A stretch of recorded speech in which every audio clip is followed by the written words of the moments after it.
Welcome guys, welcome to my channel. Myself Aarvi Joshi. और बेटा बात करेंगे आज के सेशन में 11th क्लास केमिस्ट्री, परमाणु संरचना, एटॉमिक स्ट्रक्चर हम डिस्कस कर रहे हैं। इससे पहले काफ़ी लेक्चर्स हो चुके हैं। आई थिंक आप लोगों ने वो लेक्चर्स देखे हो, और अगर आपका कोई भी डाउट हो तो आप हमें ज़रूर पूछें। आज के सेशन को स्टार्ट करने से पहले लास्ट सेशन में जो कुछ हमने डिस्कस किया उसको थोड़ा सा रिवाइंड करते हैं, जिसमें हमने एक मेजर टॉपिक को वहाँ पर डिस्कस किया है। बात करते हैं कि बोर ने, नील्स बोर की बात की जाती है। नील्स बोर ने हाइड्रोजन एटम के लिए जो रेखा स्पेक्ट्रम दिया, जिसके बाद हमें काफ़ी कुछ चीज़ें वहाँ पर पता चली हैं, जिसमें बात की जाती है कि भाई एनर्जी चेंजेस किस तरीके से आता है, एनर्जी चेंजेस कितना आता है। ठीक है, इसके अलावा बात की जाती है वहाँ पर फ्रिक्वेंसी किस तरीके से वहाँ पर मेज़र करी जा सकती है। ठीक है, तो बात कर लें एनर्जी चेंज की तो कुछ इस तरीके से आता है। ठीक है, फ्रिक्वेंसी की अगर बात कर लें तो फ्रिक्वेंसी का जो इक्वेशन हमें मिलता है वो है इस तरीके से। बात करते हैं इसी तरीके से वेव नंबर की बात की जाती है, तरंग संख्या की बात की जाती है, तो वो आता है कुछ इस तरीके से। अब यहाँ से हम काफ़ी कुछ चीज़ें समझ सकते हैं, जिसमें हमने आर एच यानी रेडबर्ग कांस्टेंट की बात करते हैं, एच प्लांक कांस्टेंट की बात करते हैं, सी लाइट वेलोसिटी की बात करते हैं, न्यू फ्रीक्वेंसी, और सी क्या होता है, लाइट वेलोसिटी होता है। एन इनिशियल जो होगा, एन आई यानी एन इनिशियल का मतलब होता है कि इलेक्ट्रॉन इनिशियली पहले कहाँ था, वो हम बताते हैं कि सेल में था, एन बराबर 1 में था कि 2 में था। ठीक है, और बात करते हैं एन फाइनल की, इलेक्ट्रॉन फाइनली कहाँ पहुंचा है। ठीक है, फिर चाहे वो हायर से लोअर में आया हो या लोअर से हायर में आया हो, फाइनली वो कहाँ प्रेजेंट है ये बताइए। That is the N F, वो क्या हो जाएगा वहाँ पर, एन एफ होता है। क्लियर है, वो क्या हो जाएगा, एन एफ हो जाएगा। इसी तरीके से हम इन चीज़ों को डिस्कस वहाँ पर कर चुके हैं। इसके अलावा कुछ न्यूमेरिकल पार्ट को भी हमने वहाँ पर डिस्कस किया था, जिसमें हाइड्रोजन एटम्स की इक्वेशन वाला ये हमने न्यूमेरिकल पार्ट डिस्कस कर चुके हैं। ये दो न्यूमेरिकल्स हम डिस्कस कर चुके हैं लास्ट सेशन में। फिर भी अगर आपका कोई डाउट हो तो आप हमें ज़रूर पूछें। बात करते हैं आज के सेशन की, और आज के सेशन में जो हम स्टार्ट करने वाले हैं वो स्टार्ट करने वाले हैं बोर मॉडल की सीमाएं। बोर मॉडल की क्या सीमाएं रही, यानी बोर मॉडल के अकॉर्डिंग हमें इतना पता चला है कि हाइड्रोजन एटम के लिए उन्होंने रेखा स्पेक्ट्रम दिया। लेकिन अगर ये बात की जाए कि क्या बोर मॉडल की क्या कोई कमी थी, क्या इसमें कोई किसी तरीके का इसका ड्रॉबैक रहा है, तो बात करते हैं। चलिए, बोर मॉडल की सीमाएं, इसमें कोई संदेह नहीं है कि हाइड्रोजन एटम का जो बोर मॉडल है वो रदरफोर्ड के नाभिकीय मॉडल से बेहतर था। हम अच्छे से जानते हैं, इससे पहले जो मॉडल हमने पढ़ा वो रदरफोर्ड मॉडल पढ़ा था, जिसमें नाभिक डिस्कवर हुआ था या न्यूक्लियस डिस्कवर हुआ था। ठीक है, लेकिन कहीं ना कहीं बोर मॉडल जो है वो रदरफोर्ड के नाभिकीय मॉडल से बेहतर है, ये बात हम अच्छे से जानते हैं। और इसके जैसे अन्य आयन, यानी कि हाइड्रोजन एटम जैसे अन्य आयन की बात की जाए, जैसे हाइड्रोजन में एक ही इलेक्ट्रॉन होता है, ठीक वैसे ही एच ई पॉजिटिव में भी एक इलेक्ट्रॉन होता है, Li2 पॉजिटिव में भी एक इलेक्ट्रॉन होता है, और बेरिलियम 3 पॉजिटिव में भी एक इलेक्ट्रॉन होता है। ठीक है, क्योंकि हीलियम में 2 इलेक्ट्रॉन थे, बट एक निकल जाने की वजह से यहाँ से हो गया He पॉजिटिव, एक सिंगल इलेक्ट्रॉन बचेगा। Li के अंदर अगर बात करें, लिथियम के अंदर बात करें तो 3 इलेक्ट्रॉन होते हैं, बट 2 के निकल जाने की वजह से यहाँ पर बचे सिंगल इलेक्ट्रॉन बचेगा। तो ऐसे में हाइड्रोजन के लिए जो मॉडल दिया गया वो कहीं ना कहीं He पॉजिटिव के लिए, Li2 पॉजिटिव के लिए और Be3 पॉजिटिव के लिए लागू होता है। ठीक है, तो ये बात तो हमने समझ ली। अगले पॉइंट की तरफ बढ़े। अगला पॉइंट क्या कहता है, ठीक है, तो ये ध्यान रखना, हाइड्रोजन परमाणु तथा इसके जैसे अन्य आयनों की बात की जाए, He positive, Li2 positive, Be3 positive इत्यादि के रेखा स्पेक्ट्रम और स्थायित्व की व्याख्या को इत्यादि के स्थायित्व की और साथ इनके रेखा स्पेक्ट्रम ना, इन दोनों की व्याख्या की जा सकती है। लेकिन बोर का मॉडल जो है वो कहीं ना कहीं इन बिंदुओं की व्याख्या नहीं कर सका। किन दो बिंदुओं की बात की जाती है, तो बात करते हैं। चलिए, सबसे पहला जो पॉइंट आता है वो आता है परिष्कृत स्पेक्ट्रमी तकनीक, यानी कि कहीं ना कहीं स्पेक्ट्रम की जो एडवांस टेक्निक्स है ना, वो हम जब पढ़ते हैं तो वहाँ पर पता चलता है कि यार हाइड्रोजन एटम में सूक्ष्म संरचना यानी कि डबलेट मिलते हैं। क्या मिलते हैं, डबलेट, अर्थात पास पास स्थित दो रेखाओं की व्याख्या करने में विफल रहा। यह मॉडल हाइड्रोजन के अलावा अन्य परमाणु के स्पेक्ट्रम की व्याख्या करने में भी असमर्थ रहा। ठीक है, तो उन्होंने कहा कि भाई ऐसा क्यों है। अब आप सोच रहे होंगे कि डबलेट क्या होता है। डबलेट ये होता है कि भाई जब आपने हाइड्रोजन एटम की बात करी, उसके रेखा स्पेक्ट्रम की बात करी, तो आपने वहाँ पर उत्सर्जन और अवशोषण स्पेक्ट्रा को डिस्कस किया था। आपने अच्छे से देखा था कि वहाँ पर कुछ कलर्स मिले थे, कुछ कलर कॉम्बिनेशन मिला हुआ था। तो उन्होंने कुछ एडवांस जो स्पेक्ट्रम मिले जिसके अंदर ये देखा गया कि भाई सेम कलर ना दो जगह मिल गया, या फिर ये कहा जाए कि एक ही कलर दो जगह मिलने का मतलब ये था कि उसका क्या हो गया, स्प्लिट हो गया, बट गया, या उसका विपाटन हो गया। तो ये जानना चाह रहे थे कि ऐसा क्यों हुआ, मतलब एक ही कलर का विपाटन यानी किसी कलर का विपाटन ना हुआ क्यों। तो ये जानने की कोशिश थी और ऐसे में बोर ने इसके बारे में कुछ भी नहीं बताया। ठीक है, तो ऐसे में बात की जाती है कि जो डबलेट मिला यानी कि पास पास जो दो रेखाएं मिली, और ऐसे में उनकी व्याख्या करने में बोर असमर्थ रहे, और यह मॉडल हाइड्रोजन के अलावा अन्य परमाणु के स्पेक्ट्रम की व्याख्या करने में भी असमर्थ रहा। उदाहरण के लिए अगर आप बात करें तो हीलियम पॉजिटिव की बात कर हीलियम की बात कर सकते हैं। हीलियम परमाणु के अंदर जहाँ दो इलेक्ट्रॉन होते हैं वहाँ ये सिद्धांत लागू नहीं होता है। ठीक है, इसके अलावा आप एच ई पॉजिटिव की बात नहीं कर रहे हैं, आप किसकी बात कर रहे हैं, एच ई, यानी हीलियम की अगर आप सिंगल बात कर रहे हैं, उस एटम की बात कर रहे हैं, तो ये उसको कहीं ना कहीं डिफाइन नहीं करता है, बट ये एच ई पॉजिटिव को डिफाइन कर देगा। मतलब ऐसे एटम जो किसकी तरह दिखते हों, हाइड्रोजन की तरह दिखते हों, उन्हीं को ये क्या कर सकता है, डिफाइन कर सकता है। इसके अलावा जितने भी एटम्स हैं उनको ये डिफाइन करने में कहीं ना कहीं ये क्या रहा है, असफल रहा है। ठीक है, तो ये कहीं ना कहीं बड़ा ड्रॉबैक रहा है किसका, नील्स बोर का।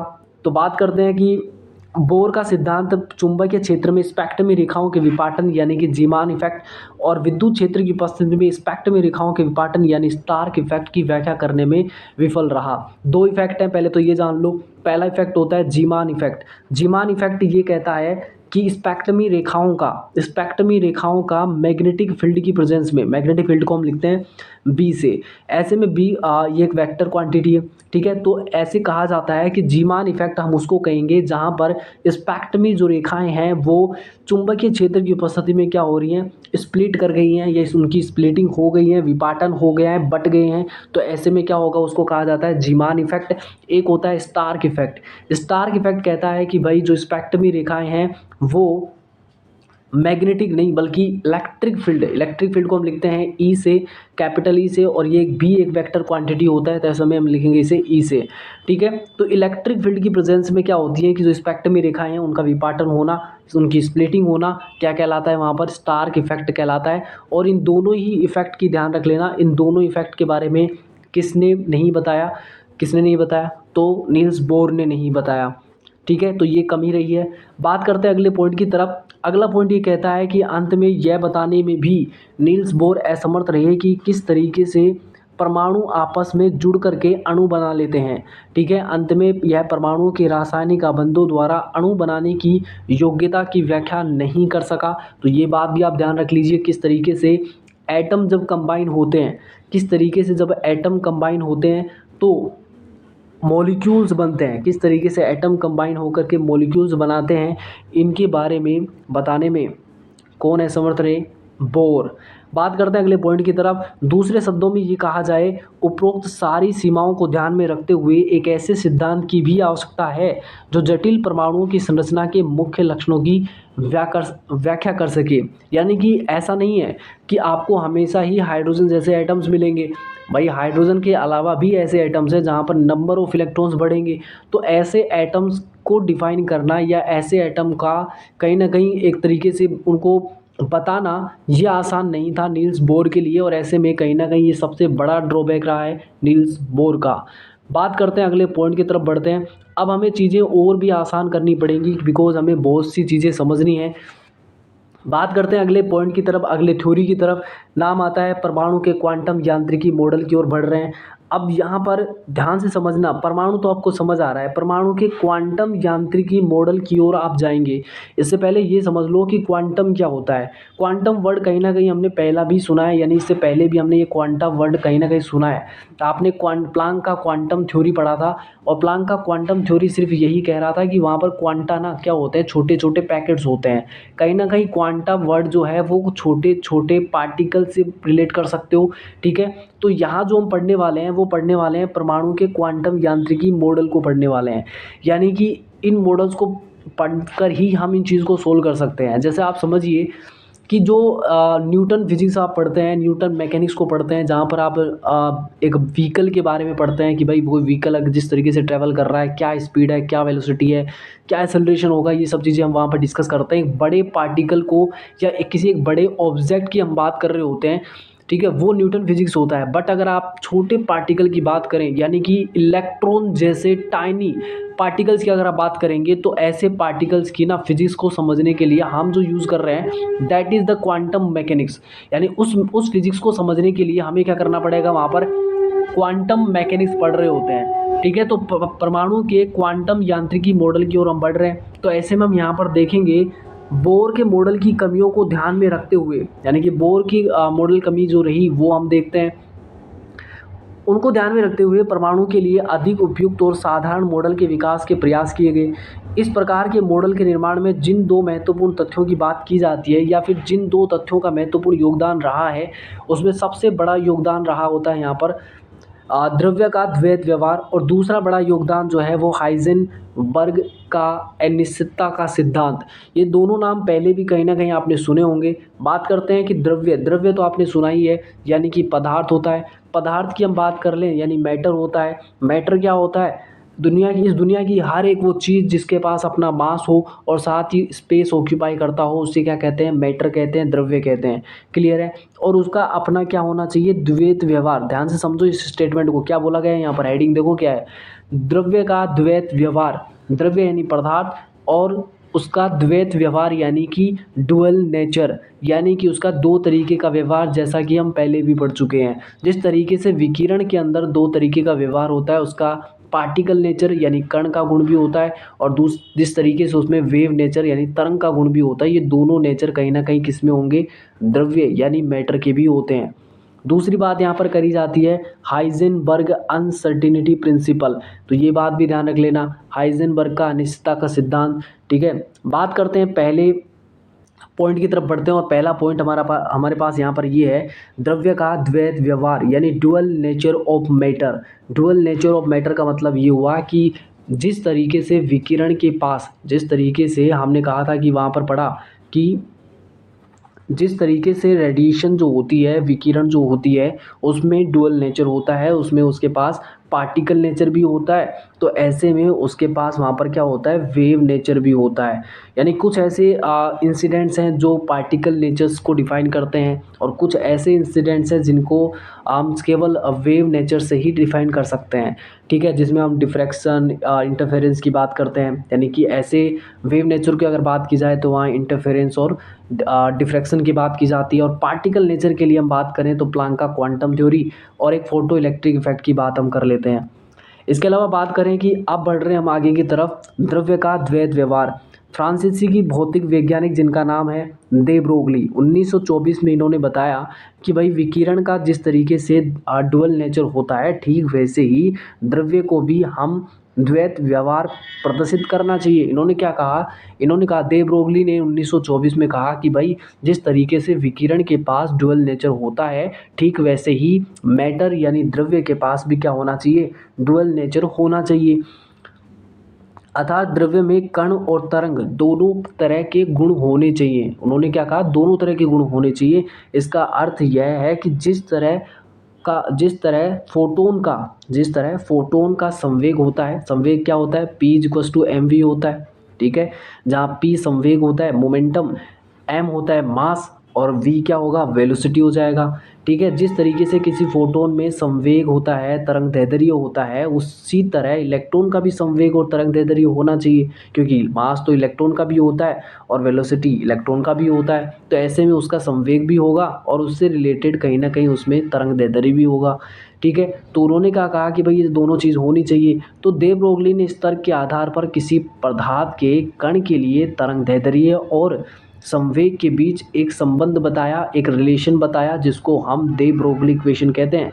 ये बात ध्यान रख लेना, लैम्बडा होता है, लैम्बडा H/m/v, जिसको हम mv यानी H/p भी लिख सकते हैं। आप इसको तो जानते हैं, लैम्बडा क्या होता है, वेवलेंथ होगा, ठीक है। और यहाँ पर h क्या होगा, प्लांक कांस्टेंट होगा, जिसका वैल्यू 6.626 × 10⁻³ जूल सेकंड होता है।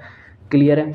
और साथ ही यहाँ पर बात करते हैं मास क्या होगा, मास ऑफ इलेक्ट्रॉन हो जाएगा m, v क्या होगा, वेलोसिटी ऑफ इलेक्ट्रॉन हो जाएगा, p क्या है, संवेग है, जिसको अगर हम लिखें तो p इक्वल्स टू mv होता है। तो फाइनली जो इक्वेशन हमें मिली वो इक्वेशन यहाँ पर ये है, lambda equals to h upon mv, जिसको हम क्या लिख सकते हैं, h अपॉन p भी लिख सकते हैं। क्लियर है। इस इक्वेशन का अगर हम डेरिवेशन पार्ट देख लें तो आप ध्यान से समझें इस चीज़ को कि यहाँ पर सबसे पहला ज़रूरी चीज़ आता है प्लांक का क्वांटम थ्योरी, क्योंकि प्लांक का जो क्वांटम थ्योरी है वो हमें कहता है, क्या कहता है, E equals to H nu कहता है। ये चीज़ हम पढ़ चुके हैं पहले, ठीक है, E equals to H nu, ये पार्ट, ठीक है, E equals to H nu पढ़ चुके हैं, ठीक है, जहाँ पर E होता है फोटोन की एनर्जी, बट यहाँ किसकी बात हो रही है, इलेक्ट्रॉन की एनर्जी की, ठीक है, क्योंकि इलेक्ट्रॉन के लिए हम बात करेंगे यहाँ पर। और यहाँ पर ये क्या होता है, ध्यान रखना, हम चाह रहे हैं कि इस डेरिवेशन पार्ट को हम थोड़ा सा ना एक्सप्लोर करें, इसको समझें किस तरीके से ये आया है। तो हम बता रहे हैं यहाँ पर कि सबसे पहले प्लांक का क्वांटम थ्योरी आता है। प्लांक का क्वांटम थ्योरी कहता है कि भाई ई एनर्जी जो होता है ना वो कहीं ना कहीं किसके प्रोपोर्शनल होता है, फ्रीक्वेंसी की होता है, जहाँ से हमें प्रोपोर्शनल साइन जब हटा तो वहाँ से एच एक कांस्टेंट वैल्यू आता है जिसको प्लांक कांस्टेंट कहा जाता है, जिसका वैल्यू होता है 6.626 इंटू 10⁻34 जूल सेकेंड। ये बात ध्यान रख लेना, ये प्लांक का क्वांटम थ्योरी कहता है। सेकेंड थिंग यहाँ पर आती है कि आपने आइंस्टीन का वो इक्वेशन तो पढ़ा ही होगा, क्या E equals to M C square, क्या पढ़ा है आपने, E equals to M C square पढ़ा होता है, ठीक है, वो भी आपने पढ़ा है, जहाँ पर E एनर्जी होगा, मास होगा, लाइट वेलोसिटी होगा, ठीक है। इन दोनों इक्वेशन को जब बराबर रख दिया जाए, यानी E equals to M C square और E equals to H nu, अगर इन दोनों इक्वेशन, बिकॉज E और E तो बराबर है, तो ऐसे में इन दोनों को अगर आपस में बराबर रख दें तो यहाँ से क्या आता है, यहाँ से आप देख सकते हैं M C square equals to यहाँ से आता है एच न्यू, ठीक है। अगर आप न्यू की बात करें तो न्यू क्या होता है, न्यू होता है यहाँ से इस तरीके से लिखिए, M C square equals to H nu, जहाँ से हम क्या लिख सकते हैं, न्यू को क्या लिख सकते हैं, यहाँ पर एम सी स्क्वायर को एज इट इज़ लिख दिया, एच न्यू होता है सी अपॉन लेमडा, ठीक है, ये पहले हम डिस्कस कर चुके हैं, ठीक है। तो यहाँ से सी कैंसिल होगा, जिसके बाद एक सी यहाँ से बचेगा, एम सी इजिक्वस टू यहाँ पर बचेगा एच अपॉन लेमडा, ये बात ध्यान रखिए, ठीक है, एम सी इजिक्वस टू एच अपॉन लेमडा। और यहाँ से अगर एम सी इजिक्वस टू एच अपॉन लेमडा को हम इस तरीके से लिख सकते हैं, अगर हम इसे क्रॉस मल्टीप्लाई कर लें तो हमें यहाँ से लेमडा कितना मिलेगा, finally H upon M C को हम वेलोसिटी के टर्म में बात कर रहे हैं, ठीक है, तो v से हम इसे डिनोट कर सकते हैं। तो यहाँ से फाइनली हमें क्या मिला, lambda equals to H upon M V मिला, ठीक है, बिकॉज हमने c को v से रिप्लेस किया है। क्यों, ये बात हम जानते हैं, लाइट वेलोसिटी के बराबर कहीं ना कहीं उसका वेलोसिटी होगा, ठीक है, क्योंकि ये ना चेंज होता रहेगा अकॉर्डिंग टू किस पार्टिकल की आप बात कर रहे हैं, ठीक है। यहाँ से जो इक्वेशन हमें मिला lambda equals to H upon M V, जिसको हम क्या लिख सकते हैं, एच अपॉन एम वी क्या होता है, पी होता है, ठीक है, तो आप इसको पी के टर्म में लिख सकते हैं। तो यहाँ से दो चीज़ें क्लियर हो गई, पहली बात तो ये कि लेमडा जो होगा वो कितना आ रहा है, एच अपॉन एम वी आ रहा है, जिसको हम एच अपॉन पी लिख रहे हैं। यानी कि कहीं ना कहीं आप समझो इस चीज़ को कि लेमडा तो चेंज होगा, एच कांस्टेंट वैल्यू होता है, तो एच क्या होगा, कांस्टेंट होगा। और तो हम ये कह सकते हैं, हम क्या कह सकते हैं इस इक्वेशन से, हम ये कह सकते हैं कि लेमडा जो होगा ना वो पी के क्या होगा, इन्वर्सली प्रोपोर्शनल है। क्या है, इन्वर्सली प्रोपोर्शनल है। अगर ये बढ़ेगा, पी बढ़ेगा तो लेमडा घटेगा, और अगर पी घटेगा तो फिर लेमडा बढ़ेगा। क्योंकि अगर आप ये चीज़ समझें कि वे लेमडा किस बात को डिनोट कर रहा होता है, ध्यान से समझो इस चीज़ को कि लेमडा जो है ना वो इसके पार्टिकल नेचर को नहीं बल्कि इसके वेव नेचर को शो करता है, ठीक है, इसके वेव नेचर को शो करेगा। अगर इसमें लेमडा बढ़ रहा है इसका मतलब है वेव नेचर बढ़ रहा है, और वेव नेचर जहाँ बढ़ेगा वहाँ क्या हो जाएगा, पार्टिकल नेचर, यानी पी क्या बताता है, संवेग को बताता है, और पी मास इनटू वेलोसिटी होता है, यानी ये इसके पार्टिकल नेचर को लेके बात की जाती है, तो इसके वेव नेचर से रिलेटेड लेमडा होता है। अगर वेव नेचर बढ़ रहा है तो पार्टिकल नेचर कम हो जाएगा, और अगर पार्टिकल नेचर बढ़ रहा है तो वेव नेचर कम हो जाएगा। तो ये बात समझने वाली है कि अगर कोई एक प्रॉपर्टी ज़्यादा होगी तो दूसरी प्रॉपर्टी ऑटोमेटिकली वहाँ पर कम हो जाएगी, ठीक है। बट होते दोनों प्रॉपर्टीज़ हैं, दोनों तरह के गुण होंगे, उसमें पार्टिकल नेचर भी होगा और वेव नेचर भी होगा। ये बात प्रूव कर दी किसने? दे ब्रोगली ने 1924 के अंदर, 1924 में। तो यहाँ पर बात कर सकते हैं कि जहाँ m जो होगा, जहाँ m कण का द्रव्यमान होगा, v उसका वेग होगा और p उसका संवेग होगा। दे ब्रोगली के इन विचारों की पुष्टि प्रयोगों द्वारा तब हुई जब देखा गया कि इलेक्ट्रॉन के पुंज का विवर्तन, ये देखो डिफ्रैक्शन वाला जो ये पार्ट है ना, ये आपको 12th फिजिक्स में आपका एक चैप्टर है, आई थिंक वहाँ पर एक फिजिक्स में 12th फिजिक्स में ये चैप्टर है, वहाँ पर आपको ये पढ़ने को मिलेगा, ठीक है। और रेडिएशन चैप्टर के बारे में, तो रेडिएशन के बारे में वहाँ पर आपको ये चीज़ थोड़ा सा एक्सप्लोर करके बताया जाएगा, ठीक है। तो इलेक्ट्रॉन के पुंज का जो विवर्तन होता है, जो कि उसके तरंग गुण को दिखाता है, इस सिद्धांत के आधार पर इलेक्ट्रॉन सूक्ष्मदर्शी की रचना करी गई, जो इलेक्ट्रॉन के तरंग व्यवहार जैसे व्यवहार पर उसी तरह आधारित था जिस प्रकार साधारण सूक्ष्मदर्शी की रचना प्रकाश का तरंग प्रकृति पर आधारित है। तो ये बात तो बेसिक कॉन्सेप्ट तो नहीं है, बट एक याद रखने वाली बात है यहाँ पर। आधुनिक वैज्ञानिक शोध कार्यों में इलेक्ट्रॉन सूक्ष्मदर्शी एक महत्वपूर्ण उपकरण रहा है, क्योंकि इससे किसी अति सूक्ष्म वस्तु को 150 लाख गुना बड़ा करके देखा जा सकता है। तो इलेक्ट्रॉन सूक्ष्मदर्शी जो होता है वो किस पर आधारित है, पहले तो ये समझ लो। तो इलेक्ट्रॉन सूक्ष्मदर्शी जो होता है ना, वो प्रकाश की तरंग, ठीक है। एक साधारण अगर सूक्ष्मदर्शी की बात करोगे तो वो एक प्रकाश की तरंग प्रकृति पर आधारित है, ठीक है। तो ये बात ध्यान रख लेना, और इसी तरीके से इलेक्ट्रॉन सूक्ष्मदर्शी को बनाया गया था, ठीक है। तो ये बात भी ध्यान रख लेना। यह ध्यान देने योग्य बात है, क्या? यह ध्यान देने योग्य बात है कि दे ब्रोगली के अनुसार प्रत्येक गतिशील वस्तु में तरंग के लक्षण होते हैं, ठीक है। हर एक गतिशील वस्तु में तरंग के लक्षण होंगे ही होंगे। ये बात कौन कहता है? दे ब्रोगली कहता है, क्योंकि हर एक मैटर की बात हो रही है। साधारण वस्तुओं का अधिक द्रव्यमान होने के कारण, ये बड़ा याद रख लेना बेटा, ठीक है। साधारण वस्तुओं का अधिक द्रव्यमान होता है, जहाँ मास ज़्यादा होगा उससे संबंधित तरंगदैर्ध्य को ज्ञात कर पाना आसान नहीं होता है, बिकॉज वहाँ तरंगदैर्ध्य बहुत कम होती है। किंतु उनके तरंग जैसे गुणों का पता लगाना बहुत मुश्किल होता है। परंतु इलेक्ट्रॉनों और अन्य अवपरमाणविक कणों जिनका द्रव्यमान बहुत कम होता है, उनसे संबंधित तरंगदैर्ध्य बहुत ज़्यादा होगी, तो उनको माप पाना या उनको मापना आसान हो जाता है। प्रश्नों में दिए गए परिणाम इस बात को कहीं ना कहीं प्रूव करते हैं। चलिए बात करते हैं यहाँ पर। तो बात करते हैं, सबसे पहले एक न्यूमेरिकल पार्ट को डिस्कस करते हैं, जिसमें बताया गया है कि 0.1 kg, 0.1 kg का मतलब हो गया 100 ग्राम का एक मास है, ठीक है। 0.1 kg यूनिट मास की क्या होती है? केजी होती है, इसलिए हम केजी में ही लिखेंगे। तो 0.1 kg मास है, जिसको 10 मीटर पर सेकेंड वेलोसिटी के साथ वो क्या कर रहा है? गति कर रहा है, गति कर रही एक गेंद। तो वो क्या है? वो मास किसका है? गेंद का है। तो एक गेंद है जिसका मास कितना है? 0.1 kg है। वेलोसिटी यहाँ पर 10 मीटर पर सेकेंड है। ऐसे में उस गेंद से संबंधित तरंगदैर्ध्य हमें बतानी है। क्लियर है? जैसा कि हमें डुअल नेचर ऑफ मैटर यानी कि दे ब्रोगली थ्योरी को पढ़ना होता है, क्योंकि डुअल नेचर ऑफ मैटर यानी गेंद अगर है तो वो पार्टिकल तो है, लेकिन उसमें वेव नेचर भी हो सकता है। ये बात हमें प्रूव करनी है, तो ये हम देखना चाह रहे हैं, ठीक है।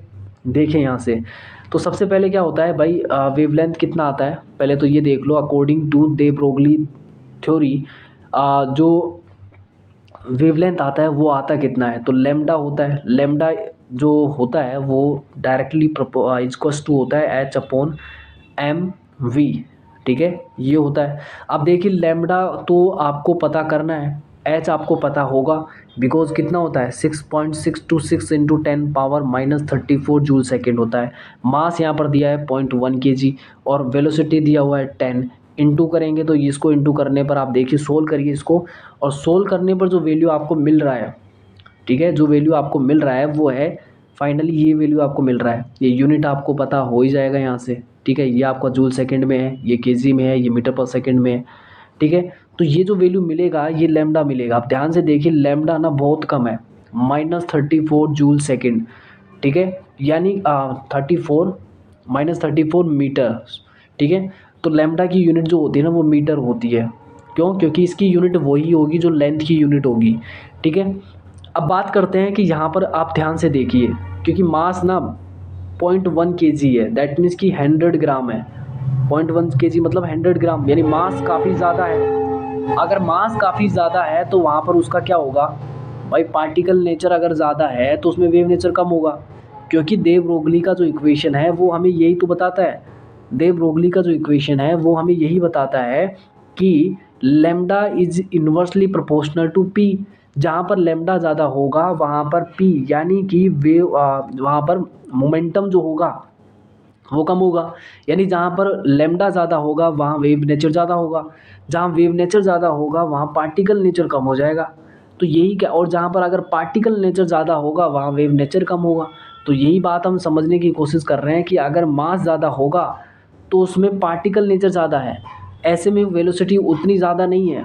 ठीक है, तो ऐसे में क्या कहा जा सकता है कि लेमडा भी आपको उतना ज़्यादा नहीं मिला है। नहीं मिला है इसका मतलब है कि वेवलेंथ काफ़ी कम है, बहुत छोटा है, -34 है।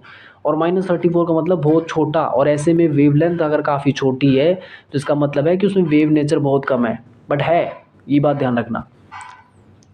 अगले क्वेश्चन की तरफ बढ़ते हैं। अगला क्वेश्चन ये कहा जा रहा है यहाँ पर, एक इलेक्ट्रॉन का द्रव्यमान 9.1 इंटू 10⁻⁻25 kg है। एक इलेक्ट्रॉन है जिसका द्रव्यमान यहाँ पर दिया गया है। ये तो आपको सॉरी, यहाँ देखो करेक्ट करना पड़ेगा आपको, इसको थोड़ा सा आप करेक्ट करिए, बिकॉज इलेक्ट्रॉन का जो मास होता है ना वो 9.1 इंटू 10⁻31 kg होता है। कितना होता है, यहाँ पर आएगा -31। क्लियर है। यदि इसकी गतिज ऊर्जा जो दी गई है वो यहाँ पर दी गई है कितनी, 3 इंटू 10⁻⁻25 जूल, तो इसका तरंग दैर्ध्य कितना होगा। क्लियर, इसका तरंग दैर्ध्य कितना होगा। सिंपल सा है, देखो इस चीज़ को समझो ध्यान से। क्या बताया गया है इसमें, आपको क्या क्या दिया हुआ है ये देख लो। पहले तो आपको जो दिया है ना,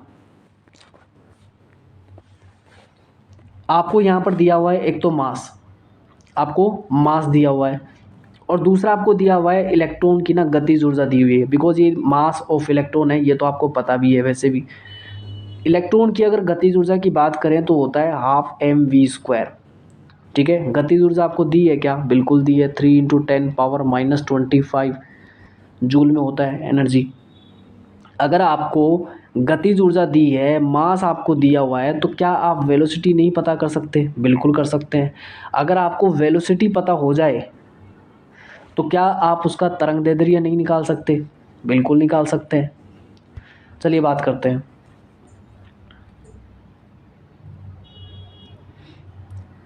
देखिए ध्यान से, गतिज ऊर्जा आपको पता है 12mv² होता है, मास आपको पता है, बिल्कुल पता है, तो वेलोसिटी आप पता कर सकते हैं, बिकॉज ये वाला वैल्यू तो आपको पता है ना, बिल्कुल पता है। सोल्व कर लो इसको। तो 12mv² का जो वैल्यू आपको पता है वो है 3 इंटू 10⁻⁻25 जूल। ठीक है, आपको क्या पता करना है, आपको यहाँ पता करना है क्या, वेलोसिटी। वेलोसिटी पता करने के लिए पहले इसको इंटू कर दो 2 से, तो ये हो जाएगा 6। ठीक है, इसको यहाँ से हटा देते हैं, इसको हम यहाँ से हटा देते हैं, ये हो गया। अब इसका कोई मतलब नहीं है यहाँ पर। तो mv² इक्वल्स टू कितना आया, 6 इंटू 10⁻⁻25, ये तो हो गया mv²। आपको क्या चाहिए, v² है ना, ये तो m से डिवाइड करो, m कितना होता है भाई यहाँ पर 9.1 इंटू 10⁻31 kg। और फिर फाइनली आप v जब चाहेंगे तो v के ऊपर लगा हुआ है स्क्वायर, तो v जब आप कैलकुलेट करेंगे तो अंडर रूट लगेगा अपोजिट साइड जा करके। तो 6 into 10⁻⁻25 divide by 9.1 into 10⁻⁻31 kg। इसको जब आप सोल्व करेंगे यहाँ से तो वेलोसिटी आएगा। वेलोसिटी अगर आपके पास आ गया तो आपने ये तो पढ़ा ही है, क्या लैम्डा पढ़ा है। लैम्डा होता है h/p, जिसको हम लिख सकते हैं h/mv। अब मास ऑफ इलेक्ट्रॉन आपको पता है, वेलोसिटी आपको पता है, ठीक है, एच आपको पता है, प्लांक कांस्टेंट होता है। तो फाइनली यहाँ से आप लैम्डा कैलकुलेट कर सकते हैं, जो यहाँ से आपके पास इस फॉर्मूले से आ जाएगा। ठीक है, देखो ये वैल्यू आपको पता है, ये आपको क्वेश्चन में ऑलरेडी दिया हुआ है, ये आपने कैलकुलेट कर लिया। तो फाइनली ये लैम्डा वैल्यू कैलकुलेट की जा सकती है, बिकॉज यही आपसे यहाँ पर पूछा गया है। ये देखिए लैम्डा आपसे पूछा गया है। तो ये आपको समझ आ गया होगा आई थिंक। बढ़ते हैं अगले पॉइंट की तरफ। अगला क्वेश्चन कहता है 3.6, और देखो ध्यान से यहाँ पर जो लैम्डा आप यहाँ पे कैलकुलेट करेंगे, देखो मीटर से ना इसको नैनोमीटर में बदला गया है। अब नैनोमीटर क्या होता है ये तो आपको पता ही है। नैनोमीटर होता है 10⁻⁹ मीटर। कितना होता है? 10⁻⁹ मीटर होता है। अब किस तरीके से इसे कन्वर्ट किया जाता है ये चीज़ आपको आना चाहिए। ठीक है, अगले पॉइंट की तरफ बढ़े। अगला न्यूमेरिकल पार्ट यहाँ पर आता है। 3.6 एंगस्ट्रॉन तरंग दैर्ध्य लंबाई वाले फोटोन का हमें क्या पता करना है? मास पता करना है। अब बेटा सिंपल सा है, क्या पता करना है आपको? मास पता करना है। सेम वही इक्वेशन आपको यूज़ करना है, कोई नई इक्वेशन आपको यूज़ नहीं करनी है। ठीक है, इक्वेशन क्या है? दे ब्रोगली है। दे ब्रोगली इक्वेशन कहता है lambda is equals to H/mv। क्या पूछा जा रहा है आपसे? ठीक है, पूछा क्या जा रहा है आपसे? पूछा जा रहा है यहाँ पर हमसे कि भाई मास क्या होगा। लैम्डा आपको पता है क्या? बिल्कुल पता है। ये आपको पता है क्या? बिल्कुल पता है। आप बोलेंगे कि ये क्या होगा फिर? वी मतलब वेलोसिटी होता है, और वेलोसिटी किसकी बात हो रही है भाई? फोटोन की बात हो रही है। तो फोटोन का वेलोसिटी वही होता है एक लाइट फोटोन का, जो कि एक लाइट का होता है। कितना होता है? 3 × 10⁸ मीटर पर सेकेंड होता है। ठीक है, तो वो आप रख लीजिए। जब आप इसे रखेंगे यहाँ से, ठीक है, यहाँ से रखेंगे तो मास आप कैलकुलेट कर सकते हैं। ये वैल्यू आपको पता है 3 × 10⁸ मीटर पर सेकेंड। क्लियर है? तो यहाँ से सोल्व करने के बाद फाइनली आपको मास मिलेगा, और मास केजी में रहेगा, ये तो पता ही है। ये ध्यान रख लेना एंगस्ट्रॉन जो है, क्योंकि बिकॉज इस इक्वेशन में ना, इस इक्वेशन के अंदर हमें जो वेवलेंथ दिया गया है वो दिया हुआ है यहाँ पर एंगस्ट्रॉन में, और एंगस्ट्रॉन होता है 10⁻⁻10 मीटर होता है। ठीक है, ये चीज़ हम पहले बता चुके हैं कि 10⁻⁹ मीटर जो होता है, 10⁻⁻9 मीटर होगा, ये होता है नैनोमीटर। इसको क्या कहते हैं? नैनोमीटर कहते हैं, एनएम से डिनोट करते हैं। इसी तरीके से एंगस्ट्रॉन होता है, एंगस्ट्रॉन 10⁻⁻10 मीटर होता है।